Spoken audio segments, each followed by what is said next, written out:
अस्सलाम वालेकुम dear students, my name is Iftikhar Ahmad और हम लोग फिजिक्स विद इफ्तिखार अहमद के साथ इस प्लेटफॉर्म के ऊपर मौजूद हैं। लास्ट लेक्चर में हमने रेडिएशंस डिटेक्टर्स में से जो दूसरा डिटेक्टर था that was Geiger Muller counter, या जिसको आप जीएम ट्यूब या गैसियस आयनाइजेशन चैम्बर बोलते हैं, उसके ऊपर डिस्कशन की थी। बट उसमें एक प्रॉब्लम ये था कि वो फास्ट काउंटिंग नहीं कर सकता। ठीक है सर, क्यों? Just because of dead time. उसके अंदर आपको पता है डेड टाइम का कॉन्सेप्ट इंट्रोड्यूस हो जाता है, जिसकी वजह से उस दौरान 10⁻⁻⁴ सेकेंड्स के दौरान जो भी रेडिएशन एंटर हो रही होती हैं तो वो उसको डिटेक्ट नहीं कर पाता। अच्छा, दूसरी चीज़, ये इंसिडेंट पार्टिकल्स की एनर्जीज को डिफ्रेंशिएट भी नहीं कर पाता। मतलब अल्फा एंटर हो रही हैं, बीटा एंटर हो रही हैं, गामा एंटर हो रही हैं, तो हमें वो जीएम काउंटर नहीं बता पाता। तो बच्चों, हम चाहते ये हैं कि हमारा जो डिटेक्टर है वो फास्ट काउंटिंग कर सके। नंबर 2, हमारा जो डिटेक्टर है वो लो एनर्जी के पार्टिकल्स को भी डिटेक्ट कर सके। इसके लिए हम जो डिटेक्टर आज पढ़ने जा रहे हैं that is solid state detector. तो बच्चों, ये जो सॉलिड स्टेट डिटेक्टर है, इससे मिलती जुलती जो चीज़ है वो हमने चैप्टर नंबर 18 इलेक्ट्रॉनिक्स में पढ़ी थी। अगर आपको याद हो तो आपने स्पेशली डिजाइंड पीएन जंक्शंस पढ़े थे। उन पीएन जंक्शंस में से पहला था एलईडी और दूसरा हमारे पास जो थी डिवाइस दैट वाज फोटोडायोड। ये आप समझ लें बिल्कुल फोटोडायोड की तरह की ही डिवाइस है।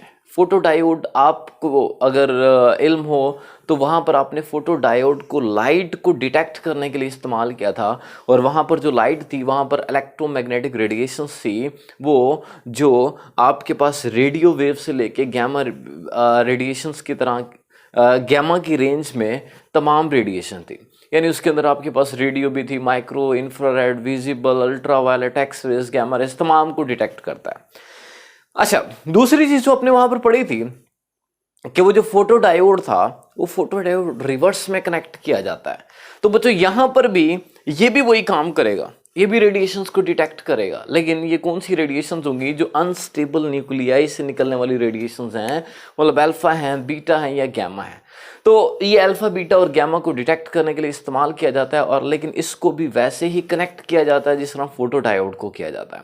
फोटो को रिवर्स में कनेक्ट किया जाता था, तो इसको भी रिवर्स के अंदर कनेक्ट किया जाएगा। उसके बाद कंस्ट्रक्शन देख लेते हैं बच्चों। इसकी कंस्ट्रक्शन के अंदर हमारे पास एक थिन एन रीजन होगा और उसके नीचे यहां पर आप देख सकते हैं एक थिक पी रीजन होगा। यानी एन रीजन बारीक सा रखा जाता है और पी रीजन जो है वो जो है थिक रखा जाता है। उसके बाद आप देख सकते हैं कि मैं यहां पर आपको शो करा देता हूं। आपने chapter number 17 physics of solids के अंदर पीएन जंक्शन पढ़ा था, चैप्टर नंबर 18 के अंदर भी आपने पीएन जंक्शन पढ़ा था। चैप्टर 17 के अंदर मैं इसलिए बोल रहा हूं क्योंकि पी और एन टाइप मटेरियल आपने चैप्टर 17 में पढ़े थे।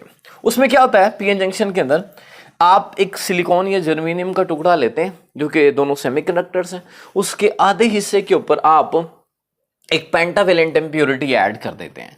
जिस आधे हिस्से के ऊपर या जिस पार्ट के ऊपर आप पेंटावेलेंट इम्प्योरिटी ऐड कर देते हैं वो बन जाता है एन रीजन, और उस एन रीजन के अंदर इलेक्ट्रॉन ज्यादा होते हैं, होल्स कम होते हैं। ये जो रेड सर्कल्स आपको दिखा रहा हूं ये होल्स के हैं, और ये जो एरो दिखा रहा हूं ये आपके पास इलेक्ट्रॉन्स के हैं। जबकि पी रीजन के अंदर, पी रीजन कैसा बनता है, आप उस सिलिकॉन के आधे टुकड़े के ऊपर ट्राइवेलेंट इम्प्योरिटी ऐड करते हैं। जब ट्राइवेलेंट इम्प्योरिटी ऐड करते हैं तो उसके अंदर होल्स मेजॉरिटी में आ जाते हैं, जबकि आप देख सकते हैं ये जो एरो नजर आ रहे हैं आपको कम नजर आ रहे हैं, ये माइनॉरिटी चार्जेस होते हैं। जैसे ही जंक्शन बनता है, पी और एन के दरमियान एक बाउंड्री स्टैब्लिश हो जाती है, उसको बोलते हैं जंक्शन। जैसे ही जंक्शन बनता है तो एन के इलेक्ट्रॉन जो कि मोबाइल पार्टिकल्स हैं, ये जंप मार कर पी में होल्स को फिल करना शुरू कर देते हैं। चूंकि इलेक्ट्रॉन्स यहां से निकलते हैं, जहां से इलेक्ट्रॉन निकलता है वहां पर पॉजिटिव आयंस की लेयर्स बनना शुरू हो जाती हैं, और जहां पर इलेक्ट्रॉन जाते हैं वहां पर नेगेटिव आयंस की लेयर बनना शुरू हो जाती है। और एक पॉइंट आता है जिसके ऊपर यहां का इलेक्ट्रॉन यहां पर नहीं जा पाता, और ये जो रीजन है जिसके अंदर पॉजिटिव और नेगेटिव आयंस की लेयर्स बनती हैं, इसको कहा जाता है डेप्लीशन रीजन। इसको कहा जाता है डेप्लीशन रीजन। अच्छा बच्चों, तो यहां पर भी कुछ ऐसा ही होगा। मैंने इस चीज को एज इट इज यहां पर दिखा दिया। ये आप देख सकते हैं ये एन रीजन है जो कि मैंने आपको इसकी थिन दिखाया है, जबकि पी रीजन जो कि थिक है। अच्छा, एन से इलेक्ट्रॉन निकलेंगे तो उसके करीब करीब पॉजिटिव चार्ज आ जाएगा और जहां जाएंगे वहां पर नेगेटिव आ जाएगा। सर एन में आप देख सकते हैं ये जो एन रीजन है यहां पर आपके पास पॉजिटिव आयंस की लेयर्स बन जाएंगी और जहां पर इलेक्ट्रॉन जाएंगे वहां पर नेगेटिव आयंस की लेयर्स बन जाएंगी और ये जो रीजन कहलाता है इसको कहा जाता है डेप्लीशन रीजन। अच्छा, अब जब ये डेप्लीशन रीजन है तो यहां पर आप देख सकते हैं कि इलेक्ट्रिक फील्ड स्टैब्लिश हो गया पॉजिटिव से नेगेटिव की तरफ को। उसके बाद बच्चों ये जो एन है इसके ऊपर और पी इसके नीचे, एन के ऊपर ये जो रेड में मैं आपको दिखा रहा हूं ये गोल्ड की एक लेयर होती है और ये जो पी है इसके नीचे जो रेड की मैं दिखा रहा हूं ये भी गोल्ड की लेयर है क्योंकि सर गोल्ड एक अच्छा कंडक्टर है। एक्सटर्नल सर्किट के साथ इसके इलेक्ट्रिकल कनेक्शंस करने के लिए चूंकि इसकी कंडक्टिविटी अच्छी है, एक्सटर्नल सर्किट के साथ इलेक्ट्रिकल कनेक्शन करने के लिए हम लोग यहां पर और यहां पर गोल्ड की लेयर का इस्तेमाल करते हैं।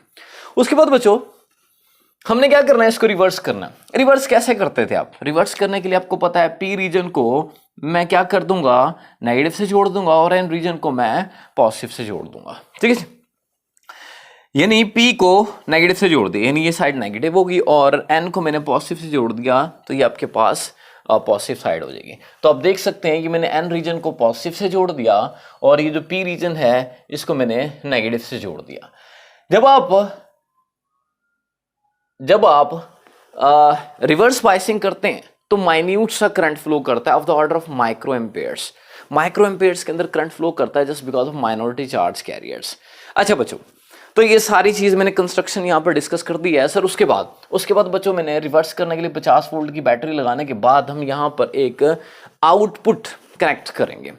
आउटपुट मतलब कोई भी रजिस्टर के आले हम यहाँ पर कनेक्ट करेंगे, जो भी आउटपुट होगी उसको हम भेजेंगे एम्पलीफायर के पास, एम्पलीफायर उसको एम्पलीफाई करेगा, एम्पलीफाई करने के बाद वो स्केलर को दे देगा। स्केलर क्या होता है? स्केलर ये रेडिएशंस की इनकमिंग रेडिएशंस को काउंट करता है। ठीक है, तो आउटपुट करंट को देख के हम आइडिया लगाएंगे कि कौन सी रेडिएशंस आई हैं। आउटपुट करंट को या आउटपुट पल्स को देखकर हम आइडिया लगाएंगे कि जो रेडिएशंस हैं उनकी एनर्जी कितनी है। अब ये काम कैसे करता है? इसकी वर्किंग के अंदर बच्चों होता ये है कि हम लोग इसके ऊपर जो है रेडिएशंस फेंकेंगे, रेडिएशंस का सोर्स रखेंगे, अल्फा का, बीटा का या गैमा का सोर्स रखेंगे। जब रेडिएशंस आकर पड़ेंगी ना, फर्ज करें यहां से रेडिएशंस एंटर होंगी, यहां से रेडिएशंस एंटर होंगी, यहां से जैसे ही रेडिएशंस एंटर होंगी तो वो आराम से एन में से पास कर देंगे क्योंकि एन इंतहाई बारीक है। एन चूंकि बहुत ज्यादा बारीक है तो उसमें से आराम से गुजरेगी। यहां पर मैंने लिखा हुआ है कि जो डिटेक्टर है ना, इस डिटेक्टर का एक और नाम भी है, सरफेस बैरियर टाइप डिटेक्टर। क्यों बच्चों? इसकी वजह ये होती है, ये जो आपके पास गोल्ड की लेयर है और ये एन है, combined thickness of the N and gold layer absorb so less energy. चूंकि ये बहुत कम थिकनेस है इन दोनों की कंबाइंड, तो रेडिएशन जब दाखिल होंगी तो उनकी बहुत कम एनर्जी को एब्जॉर्ब करेगा और सारी की सारी रेडिएशन इस काबिल होंगी कि इनमें से क्रॉस करते हुए ये जो बैरियर है, ये जो पीएन जंक्शन है, ये जो आप इसको डिप्लीशन रीजन बोल रहे हो, इसके अंदर रेडिएशन चली जाएंगी। रेडिएशन जब अंदर जाएंगी यहां पर तो इस डिप्लीशन रीजन के अंदर सिलिकॉन के न्यूट्रल एटम्स भी मौजूद होंगे। ये आप देख सकते हैं, ऊपर पॉजिटिव लेयर दिखा दी मैंने और नीचे बच्चों मैंने आपको नेगेटिव लेयर दिखा दी। इन पॉजिटिव और नेगेटिव के दरमियान मैंने आपको सिलिकॉन के न्यूट्रल एटम्स दिखा दिए। जैसे ही रेडिएशंस इस रीजन में दाखिल होंगी तो ये क्या करेंगी, अंदर जाकर बॉन्ड को ब्रेक करना शुरू कर देंगे और जब बॉन्ड्स ब्रेक होंगे तो बच्चों इलेक्ट्रॉन्स और होल्स के पेयर जनरेट होंगे।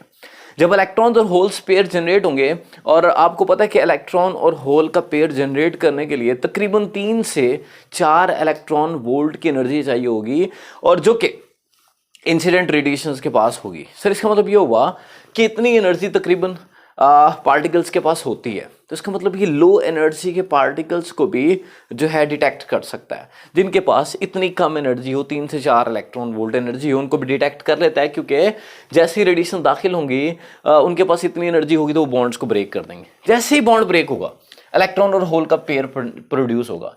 इलेक्ट्रॉन को ये नेगेटिव लेयर रिपेल करेगी और ये जो पॉजिटिव लेयर है इस इलेक्ट्रॉन को अट्रैक्ट करेगी। अब इलेक्ट्रॉन्स आप ऊपर चल पड़ेंगे, इस तरफ को चल पड़ेंगे, इस तरफ को चल पड़ेंगे और एक सर्किट के अंदर फ्लो करना शुरू कर देंगे। और सर्किट के अंदर करंट फ्लो करने का मतलब ही ये है कि रेडिएशंस आ गई है। सर क्यों? क्योंकि पहले कोई करंट नहीं था। क्यों नहीं था करंट पहले? क्योंकि हमने इसको रिवर्स में कनेक्ट किया था। रिवर्स के अंदर करंट ऑलमोस्ट जीरो होता है। लेकिन अब जब रेडिएशंस आकर पड़ी हैं तो इलेक्ट्रॉन और होल पेयर्स जनरेट हुए हैं। तो सर इसका मतलब माइनॉरिटी चार्जेस और मेजॉरिटी चार्जेस दोनों में इजाफा हुआ है। लेकिन रिवर्स के अंदर हमें पता है हमारे लिए जो इंपॉर्टेंट होता है वो मेजॉरिटी नहीं होता बल्कि माइनॉरिटी होता है। तो माइनॉरिटी चार्जेस के अंदर अगर इजाफा हो गया तो इसका मतलब बच्चों ये है कि करंट फ्लो करना शुरू कर देगा। और अगर करंट फ्लो करना शुरू हो गया तो सर इसका मतलब रेडिएशंस जो हैं इसके अंदर आ गई हैं। इसने रेडिएशंस को डिटेक्ट कर लिया। अब बच्चों यहाँ पर हमारे पास कुछ इसके एडवांटेजेस हैं। Advantages of solid state detector. Energy needed to produce electron hole pair is about this. ये मैंने आपको बता दिया, तकरीबन 3 से 4 इलेक्ट्रॉन वोल्ट एनर्जी चाहिए होती है, जो कि लो एनर्जी पार्टिकल्स के पास भी इतनी तो कम से कम होती है। दूसरा use, collection time of electrons and holes is very small. ये जो इलेक्ट्रॉन्स और होल्स को कलेक्शन का जो टाइम है ये बड़ा स्मॉल होता है। जबकि हमने देखा था गीगर मुलर काउंटर के अंदर डेड टाइम की वजह से वो फास्ट काउंटिंग नहीं कर पा रहा था, लेकिन ये उतना टाइम नहीं लेता, ये बहुत कम टाइम लेता है। चूंकि बहुत कम टाइम लेता है इसलिए इसका मतलब ये फास्ट काउंटिंग भी कर सकता है। तीसरा यूज ये है कि इसमें आपको कोई गैसेस नहीं चाहिए। मिसाल के तौर पे अगर आपने देखा होगा कि वहाँ पर आपको जो विल्सन क्लाउड चैम्बर था उसमें आपको अल्कोहल के वेपर्स चाहिए थे। गीगर मुलर काउंटर के अंदर आपको नियॉन, आर्गॉन या क्विंचिंग गैस, ब्रोमीन की ज़रूरत पड़ रही थी, लेकिन यहाँ पर कोई गैसेस नहीं चाहिए। सर उसके अलावा बच्चों ये साइज पे स्मॉल है, इसका साइज भी स्मॉल है, पॉकेट साइज डिवाइस है, इसको आप जेब में भी रख सकते हैं। इसकी कॉस्ट बड़ी कम होती है क्योंकि इसके अंदर कंपोनेंट्स कम लगे हुए हैं, सस्ती चीज़ें लगी होती हैं, पिन जंक्शन बड़ा सस्ता होता है, तो इसकी कॉस्ट भी कम है। Sir no high voltages are required. यहाँ 50 वोल्ट के सोर्स से काम हो जाएगा, जबकि वहाँ पर आपको तकरीबन 400 से 450 तक वोल्ट्स चाहिए थे, लेकिन यहाँ पर 50 वोल्ट से काम हो जाएगा। अगली बात बच्चों ये कि ये जो अरेंजमेंट है जिसमें मैंने जो आपको वर्किंग बताई है, इस वर्किंग के अकॉर्डिंग अगर आपको याद हो तो मैंने कहा था कि ये सारे का सारा सिलिकॉन का बना हुआ है। सिलिकॉन का बना हुआ है। इसके कुछ हिस्से के ऊपर आपने पेंटावेलेंट इम्प्योरिटी ऐड किया, कुछ पे ट्राइवेलेंट इम्प्योरिटी ऐड की है। तो अगर आपका सॉलिड स्टेट डिटेक्टर सिलिकॉन का बना हुआ है तो ये अल्फा और बीटा को डिटेक्ट कर सकेगा। अब बड़ा इंपॉर्टेंट एमसीक्यू है, लेकिन अगर आपने गैमा को डिटेक्ट करना है तो गैमा के लिए थोड़ी सी अरेंजमेंट को चेंज करना पड़ता है। गैमा के लिए आप जो सेमीकंडक्टर का कॉम्बिनेशन इस्तेमाल करेंगे, दैट इज कैडमियम जिंक टोलराइड के वेफर्स या लेयर्स इस्तेमाल करेंगे ताकि वो गैमा को डिटेक्ट कर सके, क्योंकि गैमा की पेनिट्रेटिंग पावर बहुत ज़्यादा होती है। स्टूडेंट्स इसको अच्छे से समझिएगा, और अगर इसमें कोई क्वेश्चन है तो आप कमेंट सेक्शन के अंदर मुझसे पूछ सकते हैं। Thank you so much. Allah हाफिज़।